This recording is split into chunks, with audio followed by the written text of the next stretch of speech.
como galileus, nós testemunhamos seu primeiro milagre. Ele nos avisou que viria um tempo de grande engano. Mas que temos que nos agarrar à ideia de que um dia ele voltará para nos salvar do fim do mundo.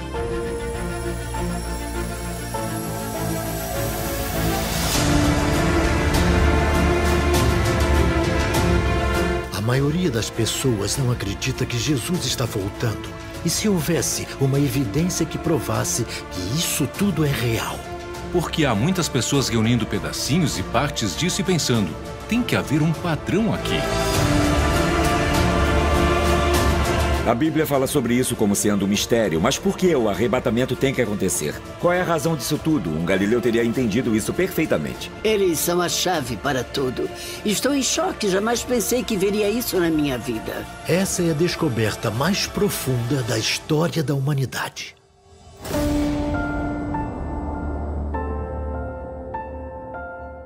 Da promessa feita por ele, com vinho na última ceia, até porque o mundo não pode saber o dia de sua volta, nós fomos escolhidos para reservar a verdade até o fim dos dias. Então, mesmo se não formos poupados da morte, outros podem desvendar o que sabíamos e acreditar também. Essa descoberta prova que ele está voltando.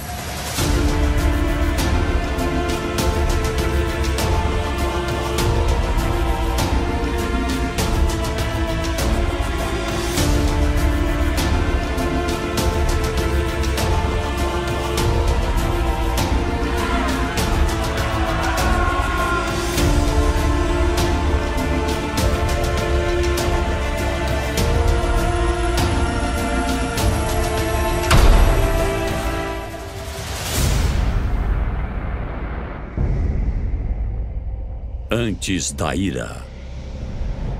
Versão brasileira Locutari.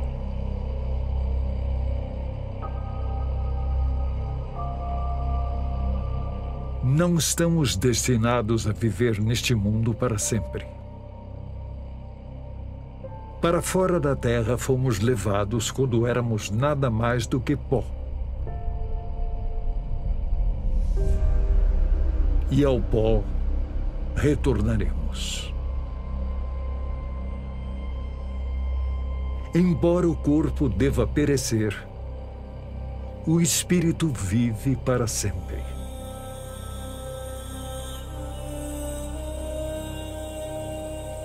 Então, eu os incito a buscarem as coisas que são eternas, em vez daquilo que vai se degradar até nada. Enquanto eu escrevo a vocês, a prenunciada vinda do Messias, nosso Senhor Jesus Cristo, agora está cumprida, enquanto aguardamos o seu profetizado retorno no fim dos dias. Embora na primeira vez ele tenha vindo para salvar o mundo, ele retornará para julgá-lo. Os meus irmãos e as minhas irmãs em Cristo, saibam que uma época de grande tribulação se aproxima, como não tem sido vista desde o início do mundo, nem jamais será vista de novo. Mas nosso Senhor retornará para buscar aqueles que o seguem da ira que será lançada sobre todos os que estiverem vivendo na face da terra. Um tempo de fome, grandes terremotos e doenças que trarão uma abundância de morte.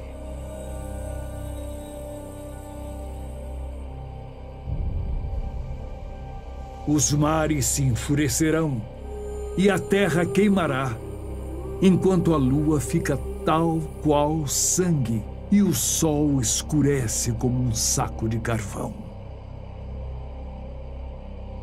Mas eu os aviso antes desse dia terrível. Haverá um grande afastamento da fé. E quando a hora do julgamento chegar sobre esse mundo caído, poucos que realmente creem irão permanecer.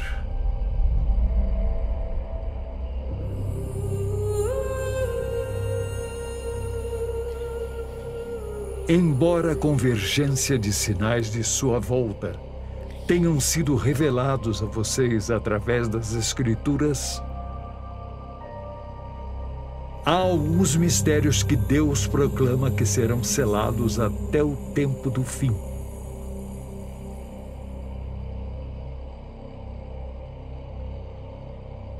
Entendendo que serão revelados à geração que testemunhará o retorno do Messias. Eu receio, porém, será que quando o Salvador retornar, irá encontrar alguma fé restante na terra?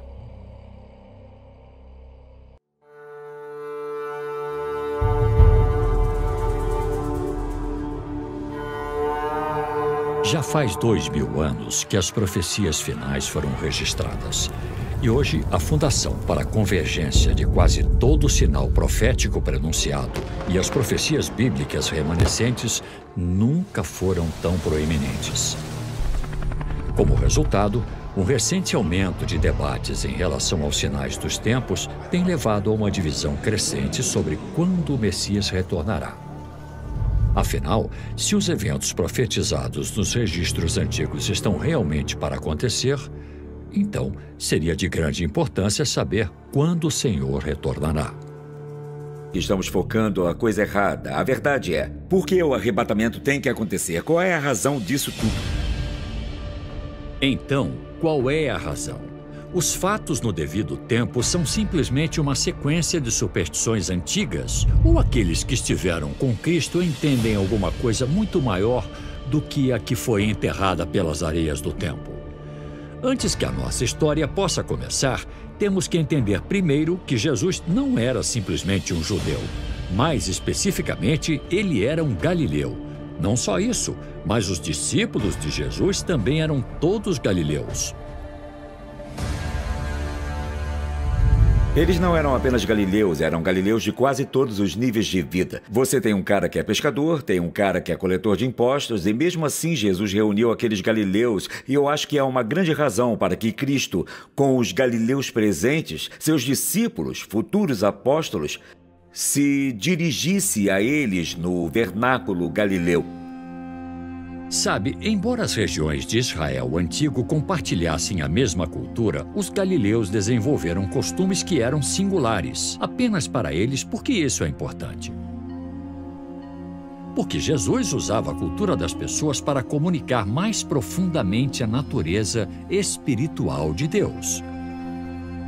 Ele usava palavras, símbolos, analogias e parábolas para eles poderem entender. Sabe, no Sermão da Montanha, falando para eles de um modo que eles entendessem, falando para eles sobre serem pescadores de homens, por exemplo, por que usar essa analogia a não ser que ele soubesse que eles eram pescadores? Tudo o que ele disse foi baseado na vida que ele levou, na cultura que ele pertencia. Eu acho que é difícil nós entendermos, hoje em dia, como era para eles naquela época. Quando Jesus falava, era do coração para o coração deles. Era estabelecida uma conexão profunda. Os crentes do primeiro século tinham um claro entendimento do que Jesus estava dizendo. Ele deu a eles uma revelação clara. Então, não admira que um dia os discípulos foram a ele pedir a realização do plano de Deus para o futuro. E Jesus respondeu a eles com detalhes impressionantes. E ele usa ilustrações que eles podem entender, que dizem a eles que o mundo vai acabar um dia. E é assim que isso vai acontecer. Então, para entender totalmente a profundidade do que Jesus pode ter revelado aos galileus com relação a como e por que ele retornaria nos últimos dias, temos que entender a cultura singular dos que o ouviam. Temos que ver o Messias através dos olhos deles.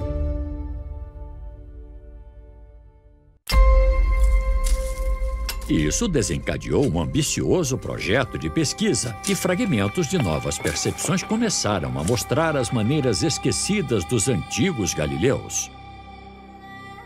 2/3 do Evangelho aconteceram em uma pequena faixa de terra junto ao mar da Galileia.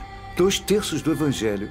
Isso não faz sentido se você parar para pensar. A maioria dos judeus não morava ali. Mas mesmo assim, 2/3 do Evangelho aconteceram. 2/3, bem ali. Então não podemos ignorar a cultura, e o povo, a vida e os hábitos daquela época.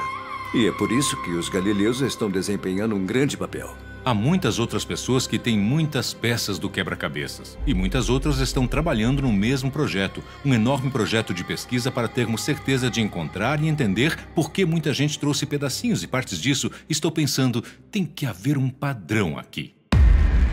E havia peças de um quebra-cabeças que formou uma linha de tempo profética, tecida através das antigas escrituras, que faz referências diretas a uma antiga cerimônia galileia. Uma cerimônia que foi passada através de gerações para predizer como e por que Cristo retornará nos últimos dias do mundo. E esse segredo poderia estar escondido de todas as cerimônias antigas.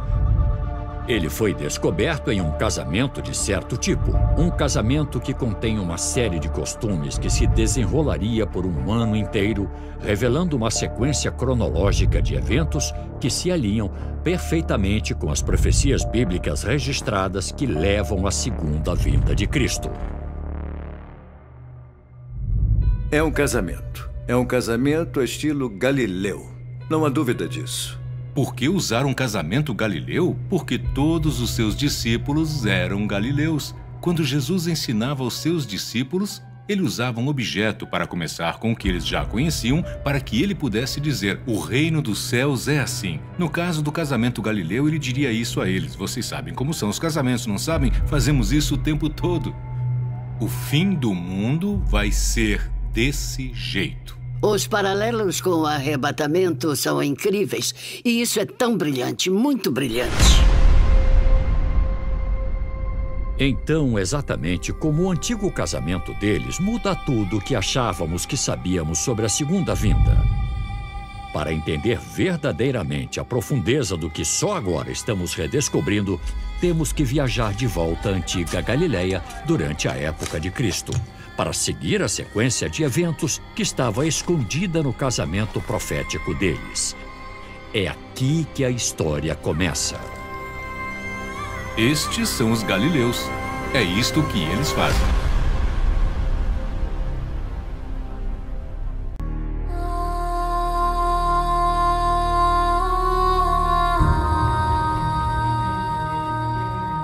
Bem-vindos à cidade de Canaã. Israel agora está sob o controle romano, governado por Tibério César. E sob sua autoridade cruel, a vida era dura para muitos judeus.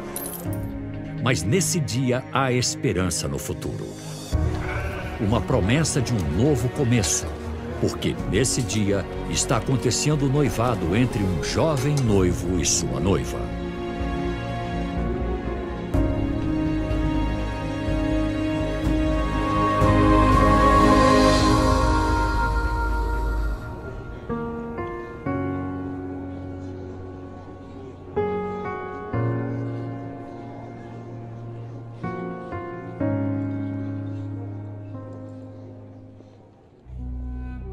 Eu acho que não é possível exagerar o quanto é importante um casamento na cultura do Oriente Médio hoje, como era naquela época, no século I. Um casamento era o evento mais importante que ocorria em qualquer cidade para qualquer um.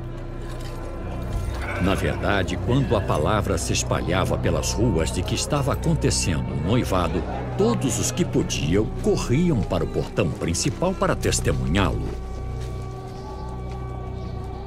tudo ocorria no portão. E isso era muito importante porque é aqui que encontramos os anciãos. Os anciãos, eles ratificavam os acordos legais. E se a cerimônia acontecesse perto do portão, haveria camadas de pessoas que se reuniriam, que talvez não fossem membros da família, talvez nem amigos. Então vemos que ter convidados para o casamento do jeito que temos hoje não era importante para eles. Eles queriam testemunhas, porque não se pode fazer um pacto sem ter testemunhas para ratificar esse pacto.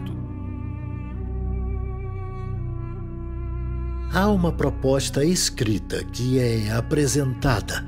É um pacto escrito de casamento que a noiva aceita. Era perguntado: vocês concordam com estes termos? E eles diziam: concordamos, o que significa que eles não poderiam recuar. Eles não poderiam dizer que não sabiam o que estava escrito ou os termos eram desagradáveis para mim. Depois do acordo delineando a união entre as duas famílias ser lido publicamente, eram trocados presentes com o mais extravagante indo para a noiva. Na verdade, ao contrário da crença popular, um dote, ou o preço que era pago para o pai da noiva na Galileia, não era a compra da noiva como propriedade, como era nas culturas próximas no Oriente Médio. Mas, em vez disso, era uma apólice de seguro que ajudaria a cuidar dela se acontecesse alguma coisa com o seu amado. Mas o que vem a seguir vai pôr em movimento uma sequência de eventos que vai formatar o futuro das próximas gerações. Então, o foco é o momento em que todos prendem a respiração. É entregue um cântaro de vinho ao noivo. O noivo, então, despeja o vinho em um copo cerimonial que vai ser oferecido à sua noiva desejada. E isso se chamava o copo da alegria, que com as duas mãos, com reverência, respeito e temor, ele passava para a sua noiva. Quando o noivo apresenta o copo, ela agora tem uma escolha a fazer. Ou vai aceitar ou vai rejeitar a proposta de casamento.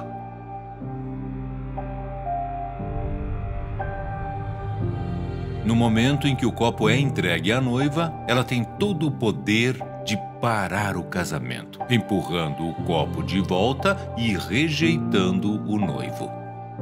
Ao contrário de todos os outros costumes de casamento no Oriente Médio, a noiva no casamento galileu tinha autoridade final. Apenas ela tinha o poder de aceitar ou rejeitar a oferta do noivo. O noivado poderia não ser completado sem a aceitação dela para beber o copo de vinho.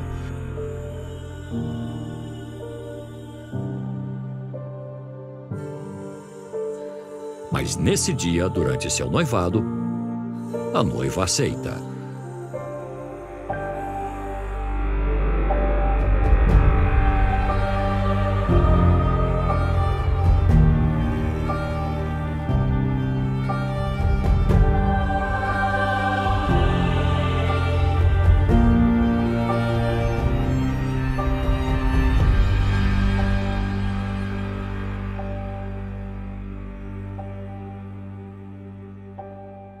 O noivo, então, também pega e bebe do copo, solidificando o novo pacto.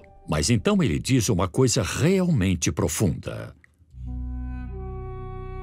Então o noivo diz publicamente para que todos ouçam: você agora está consagrada a mim pelas leis de Moisés, e eu não vou beber deste copo de novo até beber dele com você na casa de meu pai. Mas, para entender por que esta frase é tão profunda, temos que ver outro ato registrado mais tarde nas Escrituras. Durante a última ceia, Jesus ofereceu um copo de vinho a seus discípulos, para significar um novo pacto com eles. Após os discípulos beberem do copo, Jesus então disse algo similar ao que um galileu teria ouvido em seu próprio casamento. Ele disse: mas eu digo a vocês, eu não vou beber desta fruta da videira, de agora até o dia em que eu beberei de novo com vocês no reino de meu Pai. Foi exatamente por isso que ele deu o copo a eles. Na verdade, ele diz: esse é o novo pacto em meu sangue. Eu vou despejar o meu sangue. É uma promessa. Nós vamos estar juntos de novo. E vamos marcar isso bebendo o vinho. Esses atos eram a formação de uma nova união, uma nova promessa, que significava pôr em marcha deliberadamente eventos de importância inimaginável. Na minha cultura árabe, você come do mesmo pão e bebe do mesmo copo.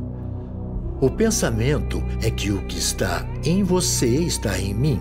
É uma união comum, uma comunhão. Não são mais dois, e sim um. Quando Jesus diz isso na última ceia, este é o meu corpo dado a vocês, repartido para vocês. Ele está falando como um noivo para sua noiva. Quando ele diz a eles: este é o copo do meu sangue no novo pacto. Era assim que eles selavam o noivado no casamento antigo. Mas quando lembramos dos discípulos galileus, eles entenderam exatamente o que isso dizia em relação a essas coisas. Eram coisas familiares. A ilustração era totalmente clara para eles. Quando Jesus disse isso, os seus discípulos galileus da última ceia ouviram só uma coisa: casamento. Na verdade, isso poderia explicar por que mais tarde, no registro do Evangelho, os discípulos perguntaram a Jesus apenas quando os eventos dos últimos dias iriam ocorrer, e não por quê. Porque, como galileus, eles provavelmente já tinham feito a conexão, principalmente dado a Jesus o primeiro milagre registrado, que ocorreu na cidade de Canaã, quando ele transformou água em vinho em um casamento galileu. E eu acho muito fascinante que o primeiro milagre que Jesus fez tenha sido num casamento, e que esse casamento tenha a mesma dinâmica cultural que Jesus estava descrevendo quando explicou aos seus discípulos sobre o seu retorno em breve. Mas a conclusão do noivado era meramente o primeiro passo em uma jornada de 1 ano até uma conclusão inimaginável. Agora a cerimônia de noivado está terminada e as famílias exultam fazendo festa nas ruas, voltando para suas casas. Mas isso agora é só o começo de um ano inteiro de preparativos para abrir caminho para o casamento.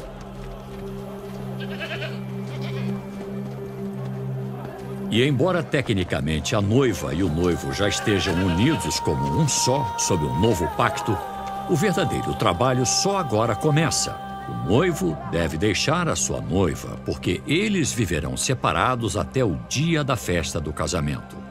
Na verdade, o noivo agora é responsável por todos os preparativos para o dia em que ele se reunirá com a sua noiva.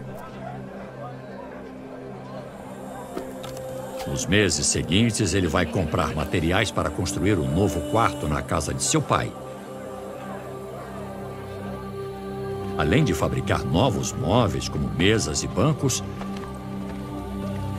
ele vai negociar para ter itens necessários, como lâmpadas a óleo, tapetes e pratos que vão ser usados na festa de casamento que vai acontecer na nova casa deles. E os especialistas agora descobriram que as implicações teológicas desse período no casamento tinham uma importância profunda em relação à segunda vinda de Cristo. Sabe, antes da crucificação de Jesus, ele avisou aos seus discípulos que ele também iria ter que deixá-los. Jesus diz a eles: eu vou para preparar um lugar para vocês. E se eu vou para preparar um lugar para vocês, eu virei de novo. E os receberei para mim, para que onde eu estou, vocês também possam estar. Eu vou preparar um lugar para vocês. Essa é a chave, principalmente quando pensamos no século I, na experiência e na cultura galileia. Eu vou embora. Um galileu entenderia isso perfeitamente como o significado de que ele vai embora para preparar um novo lar. Ele vai preparar um lugar para a sua noiva, pessoalmente. Então Jesus disse uma coisa que todos eles entenderam. Eu vou voltar para levar vocês para onde eu estou. Lá, vocês também poderão estar. Mas então ele não partiu antes de fazer uma promessa verbal de que ele iria voltar e nos levar. E onde ele está, nós também estaremos. É muito importante nós entendermos. Ele não está dizendo, então, onde vocês estiverem, eu também estarei. É onde eu estou, vocês também estarão. Ele está falando como um noivo à sua noiva. E eles sabiam disso. Sabiam porque essa era a cultura da época deles. Isso é tão trágico, pela falta de uma palavra melhor. Eles não entendem a profundidade da cultura. Não se pode separar a cultura dos evangelhos. Se pegarmos a cultura fora dos evangelhos, nós virtualmente tiramos todo o significado. Mas ao contrário do costume terreno, onde o noivo leva a noiva de volta para a casa do Pai, Jesus estava falando de um reino celestial, onde somente aqueles que nascem de novo, tendo concordado em ser a sua noiva, poderiam ir. Foi Jesus que introduziu a doutrina do arrebatamento para nós. Eu virei para levar vocês para o lugar de onde eu vim. Você entende uma coisa? Se você não tem aquele evento acontecendo na sua teologia, você está com Jesus errado. Se Jesus não volta para a igreja dele, então estamos com o Jesus errado. Então ele tem que voltar. Isso é obrigatório. É com certeza um evento definitivo. Isso define se estamos com Jesus certo ou errado, baseado no Jesus bíblico. Voltando ou não, ele tem que voltar. Ele disse, eu vou embora, mas vou embora para preparar um lugar para vocês. Então eu vou voltar e vou levar vocês comigo, bem. Isso é um arrebatamento. E isso depois é reforçado pelo próprio Cristo, quando diz aos discípulos que quando esse tempo chegar, haverá aqueles vivendo na terra que não vão provar a morte. Mas até esse tempo, quando o noivo pode se reunir com a sua noiva, há muita coisa que precisa acontecer. Embora o noivo tenha saído para preparar um novo lar, o trabalho da noiva ainda não terminou.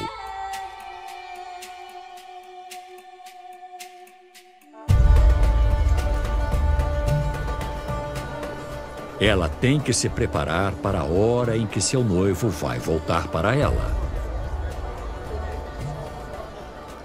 A noiva então usa o ano seguinte para conseguir um vestido de noiva e outros acessórios para o casamento particular. Ela tem que comprar com as madrinhas todo tipo de materiais para as roupas. A noiva e as madrinhas ou tecem ou compram tecidos para o vestido da noiva.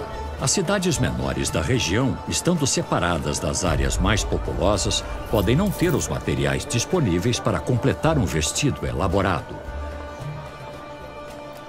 A noiva quase sempre tem que esperar os caixeiros viajantes que venderiam o que era necessário. Esses preparativos podiam ser uma tarefa difícil e custosa, que no século I poderia levar meses para ser completada. Mas não era só isso. Mesmo depois do vestido do casamento estar pronto, a noiva também tinha que ficar vigilante e pura ao esperar o seu noivo. Não importa o tempo que levasse. A noiva tinha que estar sempre pronta para o seu noivo voltar para levá-la para aquele lugar que ele tinha preparado para ela. A noiva não ficava sentada esperando. Ela precisava se ocupar até seu noivo chegar. E é aqui que as coisas ficam muito interessantes. Tipicamente, na Galiléia, cerca de 1 ano se passava enquanto os preparativos eram feitos para a festa de casamento na casa do pai. Mas evidências recentemente descobertas têm exposto novas percepções que estão abalando a comunidade teológica durante esse processo todo. Até agora, nem o noivo e nem a noiva, na verdade, sabiam o dia ou a hora em que aconteceria o casamento. O minuto exato da verdadeira cerimônia do casamento não era conhecido. A noiva não sabia que dia e nem que hora o noivo viria, então tinha que estar sempre pronta. Na verdade, ninguém na cidade inteira sabia. Quer dizer, ninguém, a não ser uma pessoa.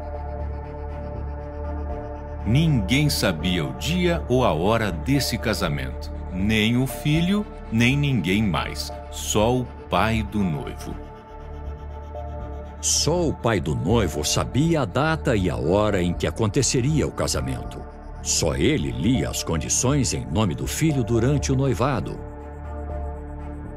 Quem providenciava o pagamento para obter uma noiva para seu filho? Ele, e somente ele, guardava o segredo de quando o casamento aconteceria, a hora em que seu filho podia recuperar sua noiva. Todo tipo de casamento na região, seja entre árabes, judeus ou outro povo, eram previsíveis. Podia-se levar um ano para preparar esse casamento, mas no fim desse ano o casamento iria acontecer em um determinado dia. Era isso que fazia um casamento galileu ser diferente de todos os outros, porque o noivo, construindo seu quarto, prepararia a festa e então iria ao seu pai e diria: "Pai, eu terminei. Quero a minha noiva." E o pai diria: "Eu lhe direi quando." Para os galileus era um casamento surpresa. O filho ia para a casa do pai. E no Oriente Médio eles fazem isso, mas vemos isso especificamente na Galileia hoje, em que o filho aumenta a casa. É uma porção construída sobre outra, estendendo a casa, aumentando a casa.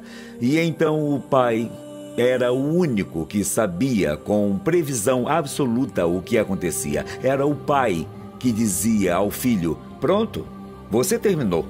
E aí o pai fazia o anúncio: "Filho, vá pegar a sua noiva." O pai era o único que determinava o dia e a hora.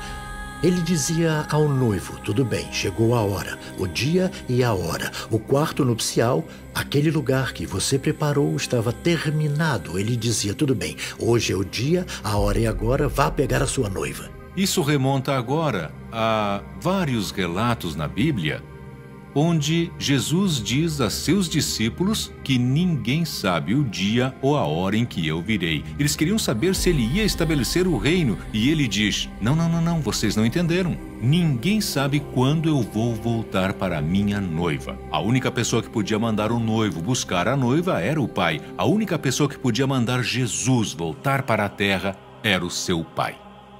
Sabe, durante a primeira vinda de Jesus, quando os seus discípulos perguntaram quando ele retornaria no fim dos dias, ele também disse a eles: "Mas esse dia e essa hora, ninguém sabe. Nem mesmo os anjos no céu, nem o Filho, mas somente o Pai." O próprio Jesus, eu creio, demonstrou a genuína tradição galileia, dizendo: nem mesmo o filho sabe o dia e a hora. No momento de sua promessa aos discípulos de que ele voltaria para levá-los, no momento de sua descrição do fim, ele estava dizendo aos discípulos: ninguém sabe o dia ou a hora. Mas embora o próprio Jesus diga não saber a hora exata de seu retorno, baseado nos eventos profetizados que ocorreriam no fim dos dias, os evangelhos deixam claro que podemos saber a temporada aproximada na qual o fim da nossa era aconteceria. O dia está se aproximando, então ele tem que dar a festa, mas mesmo assim ele não sabe o dia em que ela acontecerá. Ele recebe muita ajuda para fazer tudo porque pode haver entre 50 e 100 pessoas presentes e ele tem que alimentá-las não só por um dia, mas por vários dias.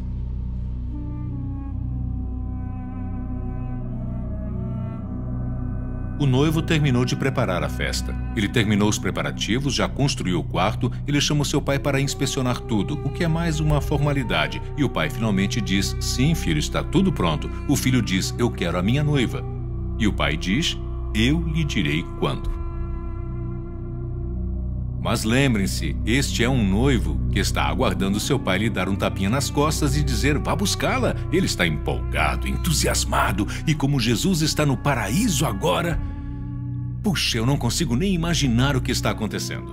Mas ele tem que amar a sua noiva dizendo: eu estou ansioso para voltar e levá-la para ficar comigo onde eu estou. E embora o noivo tenha terminado os preparativos, ele ainda tem que esperar o momento em que seu pai vai dizer a ele para ir buscar sua noiva. E durante esse mesmo tempo, a noiva também tem que estar preparada e esperar igualmente tão ansiosa para se unir para sempre ao seu amado. Mas assim como o sol se põe na cidade ao anoitecer, o tempo de espera está quase no fim. A escuridão da noite se aproxima.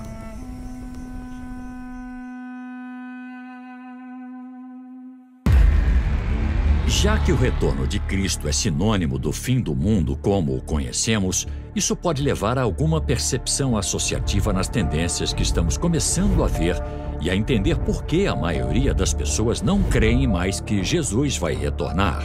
E, surpreendentemente, as Escrituras previram que isso também ia acontecer.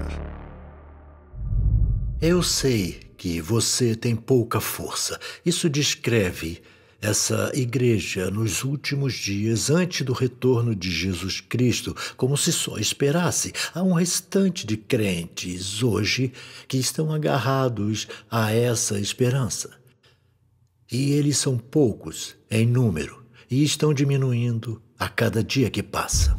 Jesus disse que quando ele voltar, será que encontrarei fé na terra? Sabemos que nos últimos dias vai haver uma diminuição de pessoas que creem. Eu acredito que o que aconteceu nos Estados Unidos é que a versão ocidentalizada de posso dizer, um cristianismo feito pelo homem está falhando. Falhando na fé, falhando em estar pronto para estar ocupado com os assuntos do nosso Pai. Está falhando na evangelização, porque não há sentido de urgência. E então vivemos numa época em que há os que dizem que creem na Bíblia e creem em Jesus. Eu tenho que fazer a pergunta: que Bíblia você está lendo? E de que Jesus você está falando?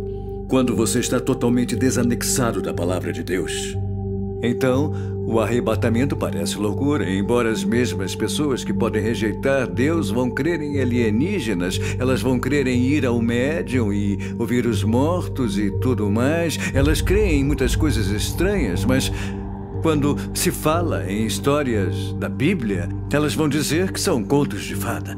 E é interessante porque nós encontramos evidências físicas para quase cada história milagrosa nas Escrituras. De novo, a Bíblia declara que nos últimos dias haverá aqueles que vão dizer: onde está a promessa desta vinda? Tudo vem continuando desde o início e eles zombam. A Bíblia diz: nos últimos dias haverá zombeteiros e haverá os que iluminam o retorno de Jesus.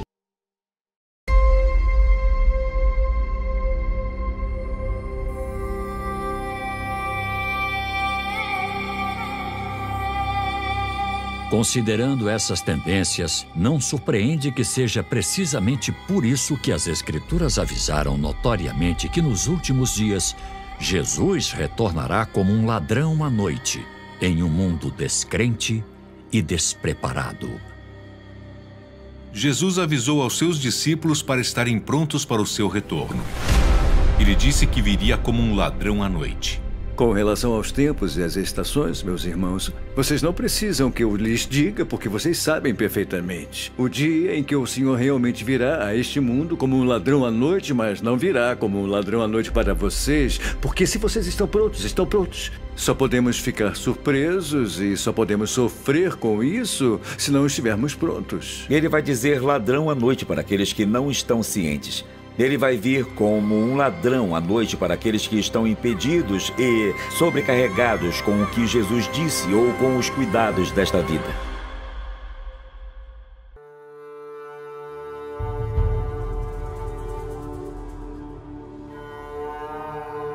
Jesus, retornando como um ladrão à noite, para aqueles despreparados nos últimos dias, parece autoexplicativo. E durante anos, os teólogos interpretaram o significado pelo valor nominal. Mas na antiga Galiléia, sabemos que só o pai do noivo sabia o dia e a hora em que aconteceria o casamento. Mas o que os pesquisadores descobriram agora é que a hora seria no meio da noite. Bem, mesmo com a expressão homem algum sabe o dia ou a hora, a expressão como um ladrão à noite, eles naquela época teriam entendido total e exatamente o que Jesus estava dizendo quando usou aquelas expressões. Eles sabiam que ia ser literalmente como um ladrão à noite, seria à noite, o que de novo era razão para eles terem óleo nas lâmpadas ou lâmpadas acesas. Para que não fosse como um ladrão, eles estavam prontos, estavam vestidos e prontos. Essa era a última virada surpresa no casamento galileu. Jesus, que viveu anos entre eles, sabia disso muito bem, que o noivo ia buscar a noiva no meio da noite.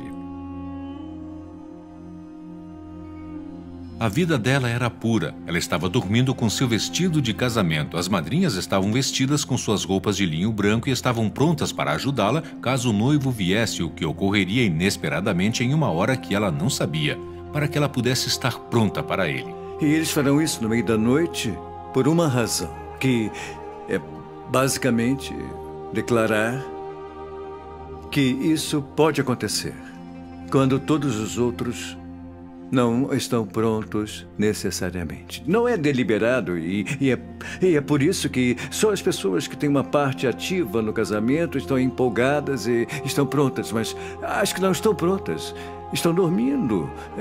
Elas estão literalmente dormindo.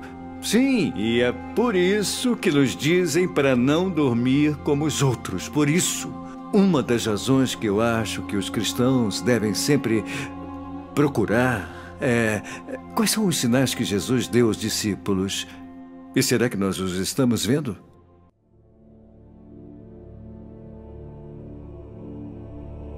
Embora o retorno de Jesus como um ladrão à noite tenha sido direcionado para o mundo despreparado, ele também deu outro aviso dirigido mais àqueles que estariam esperando o seu retorno no fim dos dias. Uma parábola que avisa como até aqueles que creem não estarem preparados podem terminar ficando no escuro. Jesus falava sobre 10 madrinhas à noite, preparadas e com óleo ardendo em suas lâmpadas, esperando a chegada do noivo, que viria a qualquer hora. Então temos a parábola das que têm o óleo e as lâmpadas. Temos 10 delas. Temos todas as 10 que começaram, mas nem todas terminaram. Sabe, todas elas sabem que nem todas terminaram. A Bíblia diz que, na época do grito da meia-noite, todas elas pularam e guarneceram as suas lâmpadas.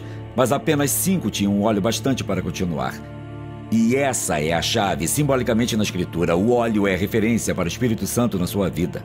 E então você pode ser um crente, escute com atenção. Jesus disse, essas são as que creem por um tempo. Não quer dizer que você nasceu de novo para crer. A sua crença lhe trouxe fé em Cristo. Então, essas virgens eram religiosas. Essas virgens estavam prontas. Essas virgens estavam esperando. Tinham lâmpadas, tinham óleo. Mas só as que tinham óleo suficiente chegaram até o fim. A aplicação para isso hoje é muito clara.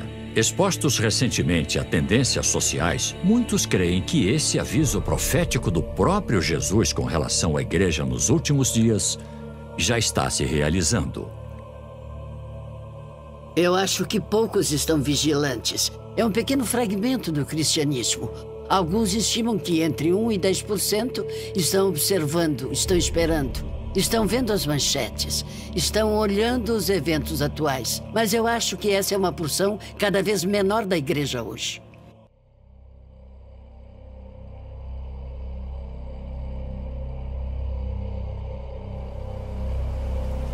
Ao voltarmos o tempo de Cristo, o sol se põe sobre Canaã. E como Jesus avisou, o mundo vai dormir nos últimos dias hoje à noite, assim como muitos dos galileus. Mas hoje à noite, a hora do noivo finalmente chegou.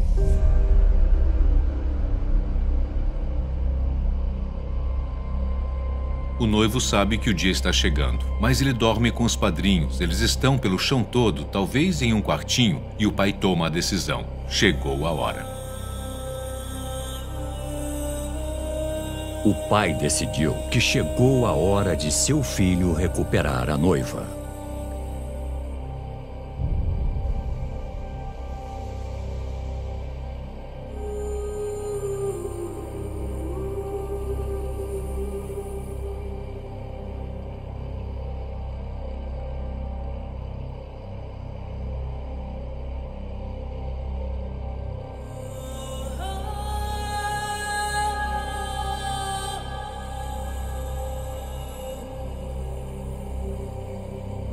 Ele o acorda e diz: vá buscar a sua noiva.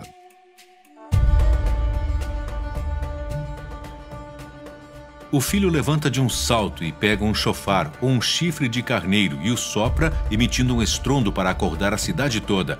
É uma cena maravilhosa, mas que serve para acordar não só a cidade, mas também a noiva e a família dela. Era durante as horas de imprevisibilidade, que seriam as primeiras horas da manhã ou até a meia-noite, que a noiva ouviria esse clamor: vejam, aí vem o noivo. E ela se levantava, guarnecia a sua lâmpada e agora estaria de prontidão.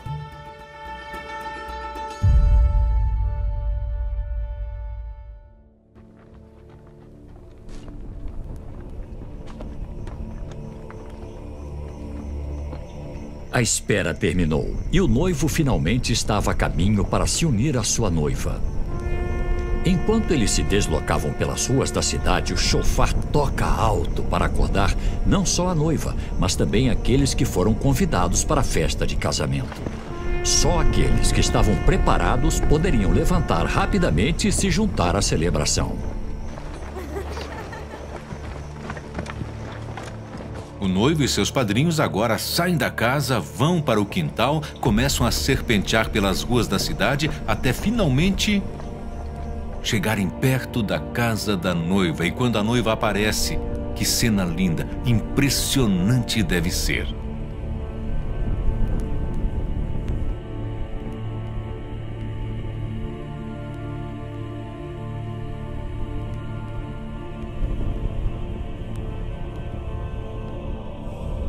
Lá no meio da noite há uma fila de mulheres com a noiva no meio, todas as madrinhas vestidas com suas túnicas de linho branco e no centro a noiva com seu lindo vestido.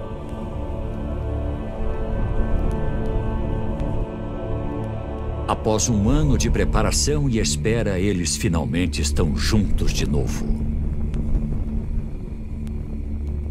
Reunidos como um só para sempre.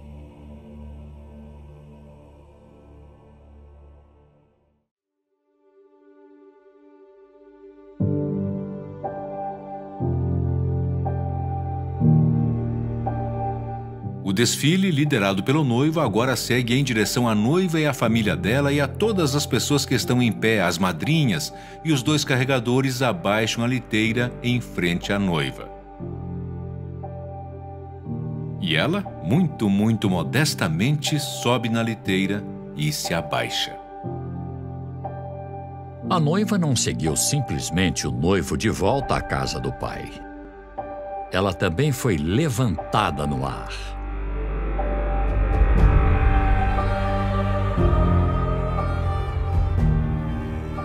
Na verdade, os antigos galileus se referiam a esse momento como voar a noiva para a casa do pai.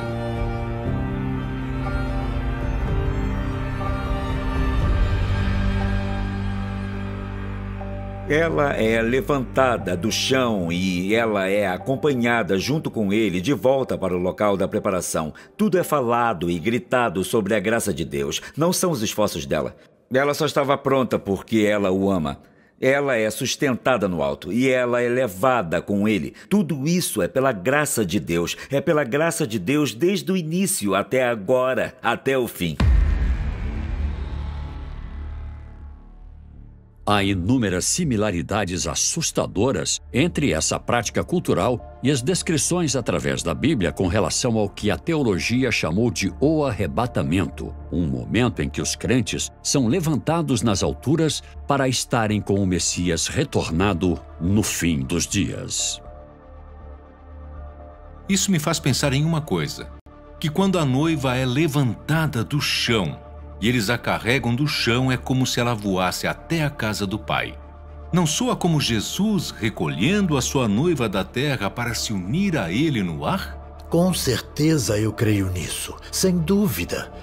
Sem dúvida, as pistas que foram dadas na Escritura, todas falam especificamente que isso é exatamente o arrebatamento.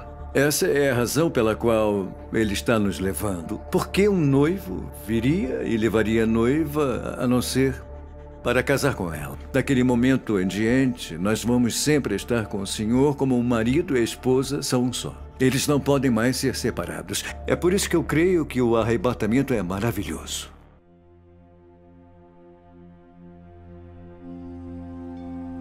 Depois que a noiva voa para a casa do pai, começa a longamente aguardada conclusão. O início de uma festa de casamento presenciada e testemunhada por todos aqueles que estavam preparados e ouviram o chamamento durante a escuridão da noite.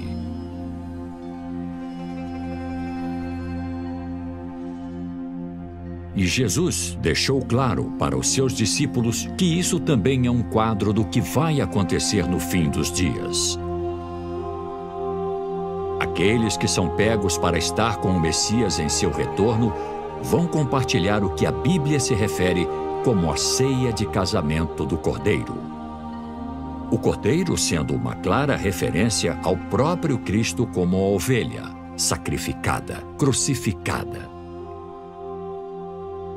Na verdade, o apóstolo João faz referência a essa festa de casamento quando os crentes estão reunidos com Cristo, como escrito no livro do Apocalipse. Para aqueles, na geração final, ele escreve: Vamos ficar felizes e exultar e honrá-lo, porque o casamento do Cordeiro aconteceu e sua esposa já se aprontou.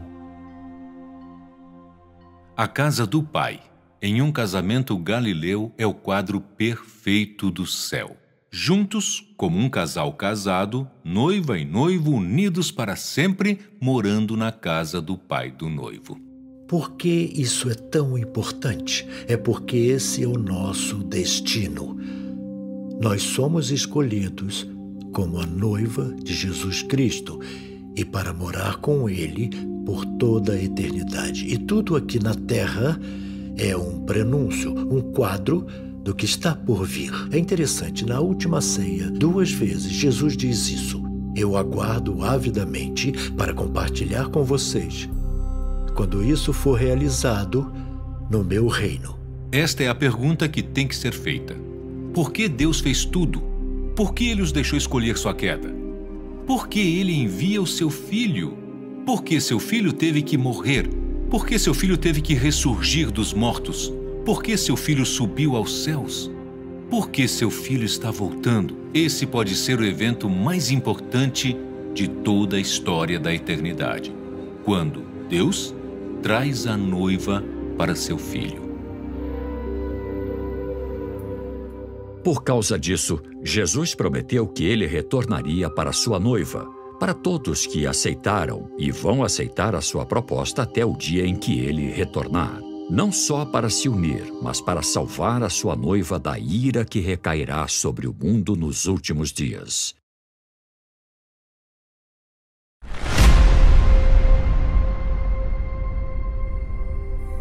Mas Jesus avisa que muitos não vão aceitar a sua oferta para comparecer à sua festa de casamento, que haverá muitos que escolherão ser separados dele por toda a eternidade, aqueles que serão deixados para trás. Quando eles chegam à casa do pai, todos se amontoam no quintal. Agora a festa está pronta para começar e a porta é fechada atrás deles. E ninguém sai e ninguém entra durante 7 dias e noites. E na antiga Galileia, se você fosse trancado do lado de fora, não havia como entrar.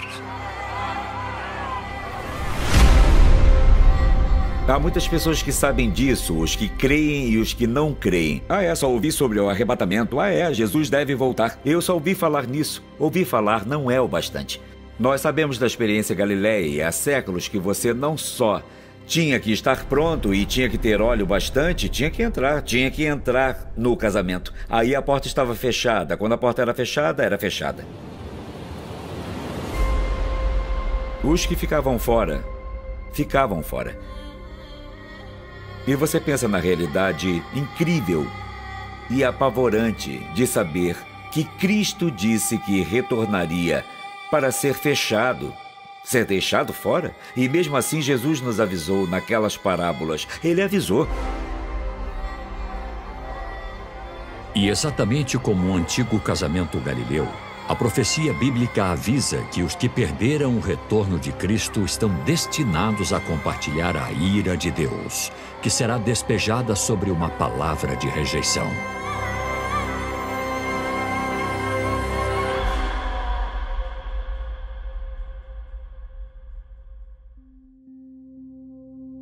E os justos serão retirados da terra, porque o Senhor diz em Isaías 26, eu vou botá-los em seu lugar, eu vou fechar as portas atrás deles naquelas câmaras internas, enquanto despejo a minha ira de indignação sobre aqueles que vivem na terra.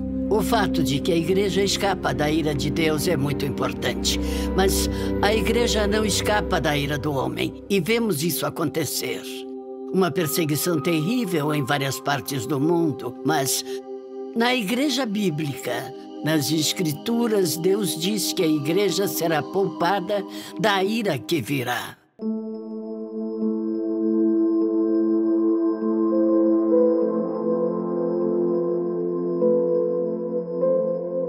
Quando olhamos o quadro inteiro, os galileus são realmente a chave do entendimento de por que e o que é o arrebatamento.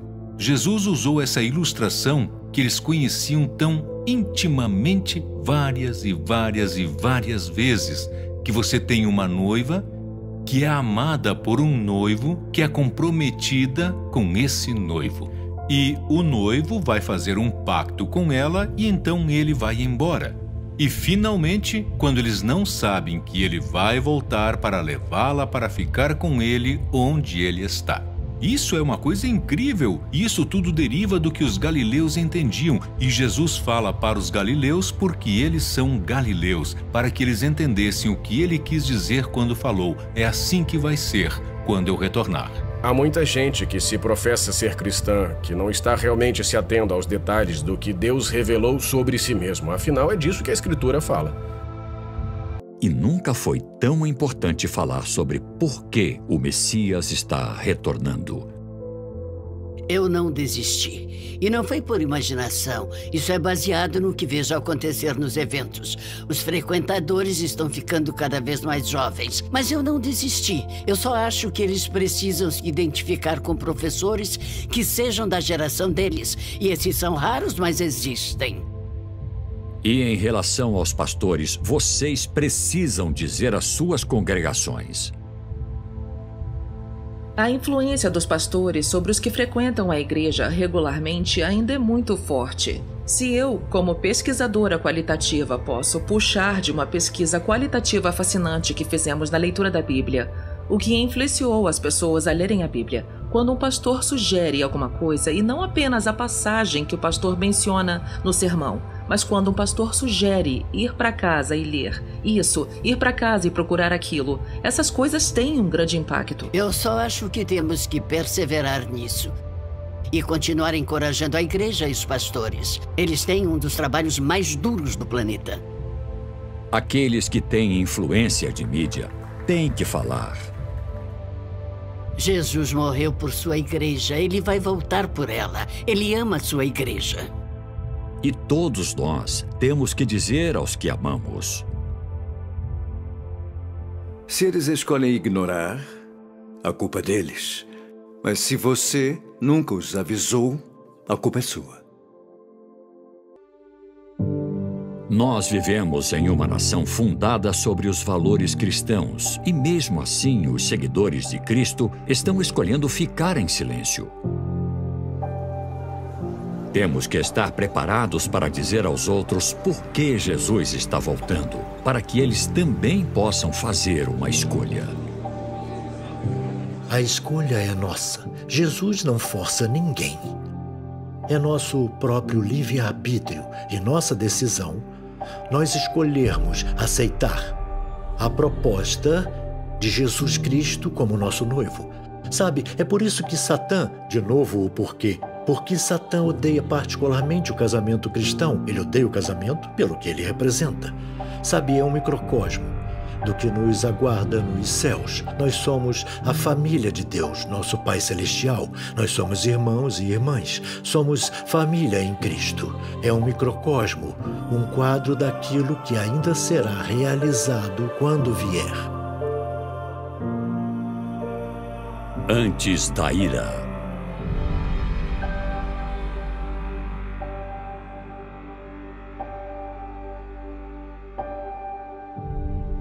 Antes da festa começar.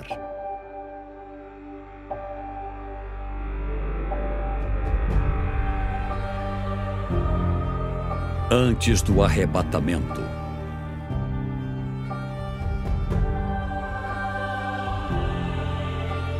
Antes do ladrão vir à noite.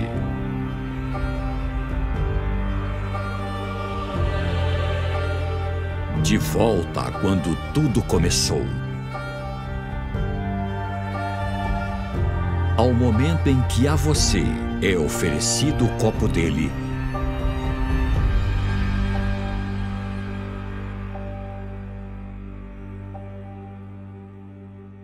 a pergunta é: você vai aceitá-lo?